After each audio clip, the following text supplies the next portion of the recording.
श्री सद्गुरु महाराज की जय। प्रातः स्मरणीय अनंत श्री योषित परमाराध्य संत सद्गुरु महर्षि में परमहंस जी महाराज का प्रवचन। हम लोगों को पूरा मनुष्य होना चाहिए। मंदं गुरु पद कंज कृपा सिंधु नर रूप हरि महामोहतम पुंज जासु वचन रवि करनिक। प्यारे लोगों, स्वार्थ और परमार्थ इन दो शब्दों को लोग बोलते हैं, अर्थ जानते हैं और समझते भी हैं। इन दोनों से मनुष्य का जीवन बन जाना चाहिए। जीवन भर स्वार्थ और परमार्थ का मेल रहे, यही संसार में रहने का अच्छा ढंग है। जो केवल स्वार्थ ही स्वार्थ में रहते, परमार्थ चिंतन नहीं करते, उनका जीवन अच्छा नहीं है। केवल परमार्थ ही हो, स्वार्थ नहीं, तो जीवन ही नहीं रहे। स्वार्थ का अर्थ लोग करते हैं अपने लिए सांसारिक सुख का अर्जन और उसमें संलग्नता। इस अपने का अर्थ है शरीर, इंद्रिय, मन, बुद्धि से जो सुख प्राप्त होता है, जो इनको सुहाता है, वह अपने लिए करते हैं। इसको स्वार्थ साधन कहते हैं। परमार्थ का अर्थ यह है कि शरीर, मन आदि से परे जो अपनी स्थिति है, अपनी अर्थात चेतन आत्मा, उसके लिए जो सुख का अर्जन है, चिंतन है, वह परमार्थ है। इन दोनों से मिलजुल कर जीवन बनाना चाहिए।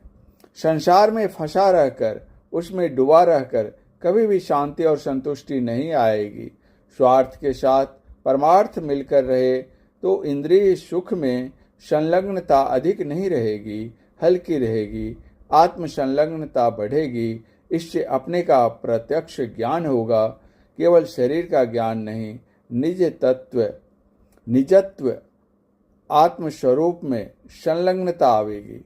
उसमें संलग्नता आने पर ऐहिक सुख, सांसारिक विषयों की आसक्ति घट जाएगी। इसलिए कि आत्म संलग्नता का सुख विषय सुख से अधिक है। विषय सुख कम होते होते वह ऐसा संसार में और शरीर में रहेगा जैसे शरीर संसार में वह है ही नहीं। और तभी मनुष्य जीवन का फल है। मनुष्य जीवन का फल यह नहीं कि पशु की तरह रहे, आत्मचिंतन करे, विषय भोग में लगा रहे, यह पशु जीवन है। आत्मचिंतन के अंदर अंदर परमात्मा की भक्ति है। जो ईश्वर भक्ति में आसक्त होता है वह ईश्वर को पहचानता है। जैसे संसार को पहचानने से संसार में आसक्ति होती है, उसी तरह है ईश्वर को पहचानने पर उसमें आसक्ति होती है और परमात्म सुख को पाता है। वह आत्मरत रहेगा, कर्मफल उसको नहीं लगेगा। यही पूरे मनुष्य का कर्तव्य है। हम लोग आत्मरत होकर आत्मचिंतन करके परमात्मा की प्राप्ति करें और उसके सुख को भोगें।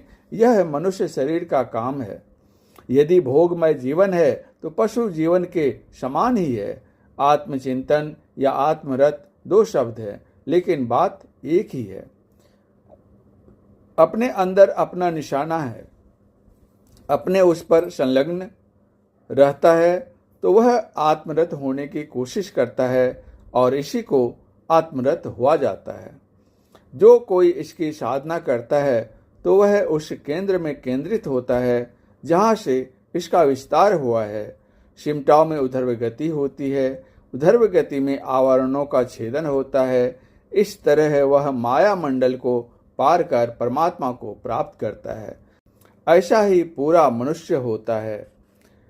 हम लोगों को पूरा मनुष्य होना चाहिए। सत्संग करना चाहिए, भजन करना चाहिए। भजन का अर्थ केवल गीत गाना नहीं है। हम लोग सत्संग करते हैं, यह भी एक प्रकार का भजन है। ईश्वर क्या है, संसार क्या है, इसका बोध दुर्गम और गंभीर है। बहुत सत्संग, साधन, गुरु सेवा से इसका अच्छा बोध होता है। इस संसार में हम देखते हैं कि पृथ्वी है, इसके अतिरिक्त और 4 तत्व हैं। पृथ्वी से अन्न उपजता है। विशेषज्ञ कहते हैं कि हीरा मोती सभी मिट्टी से बने हैं। मिट्टी के ये रूपांतर है। पानी से वाष्प और बर्फ बनते हैं। यह हम देखते हैं। इस बनावट को देखकर जाना जाता है कि सृष्टि रचना में बनावट होती है। इसका कुछ मूल है जिससे बनावट होती है। उसी मूल चीज को प्रकृति कहते हैं। प्रकृति में रूपांतर होता है, अर्थात बनता है, रहता है और मिटता है। बनना, रहना, मिटना इस तरह संसार में होता है। बनने से के तासीर को रजोगुण, रहने के स्वभाव को सतोगुण और मिटने के कार्य को तमोगुण कहते हैं। इन 3 गुणों के कारण हम ऐसा देखते हैं। 3 गुणों के समरूप को प्रकृति कहते हैं। ईश्वर की मौज से कोई गुण बढ़ता है, कोई घटता है। प्रकृति पहले से है या पीछे से है, इस पर बहुत बहस है। कोई कहते हैं प्रकृति पहले से है, कोई कहते हैं ईश्वर सबसे पहले से है। वेद में आया कि प्रकृति और जीव अनादि हैं, लेकिन ईश्वर इन दोनों से पूर्व का है। ईश्वर असीम अनादि है, अनंत है। इस तरह का दूसरा पदार्थ नहीं हो सकता है। यदि ऐसा तत्व दूसरा माना जाए और कहा जाए कि एक दूसरे में व्यापक है, तो उसके परमाणु में भी वह व्यापक होगा। तब दोनों तत्व एक ही हो जाएंगे। प्रकृति होने से देश और काल बनते हैं, इसलिए देश काल के ज्ञान से प्रकृति अनादि है, किंतु उपज ज्ञान से शादी है। अंतःकरण में व्याप्त जो परमात्मा का अंश है वह जीव है। वह परमात्मा का अंश है, इसलिए इसको वैसा अनादि अनंत कहें, लेकिन जीवत्व दशा के कारण इसे शादी कहते हैं। यह कब हुआ है इसका समय बताया नहीं जा सकता है। इस तरह जीव, ईश्वर और प्रकृति के विषय में जानना चाहिए। जब तक इसको लोग नहीं जानते हैं, तब तक स्वार्थ परमार्थ को भी नहीं जानते हैं।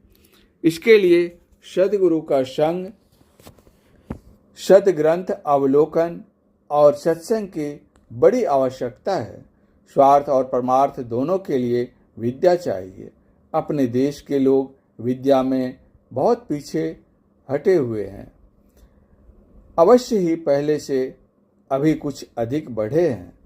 लोगों को चाहिए कि अपने जितनी विद्या अर्जन किया है, अपनी संतान को उससे अधिक सिखावें। जो बूढ़े हो गए हैं उनको भी चाहिए कि सत्संग करें, भजन करें, सत्संग के रहस्य को समझें और अपना जीवन सफल बनावें।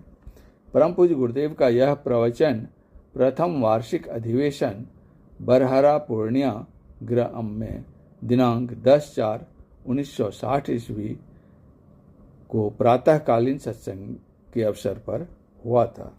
श्री सद्गुरु महाराज की जय।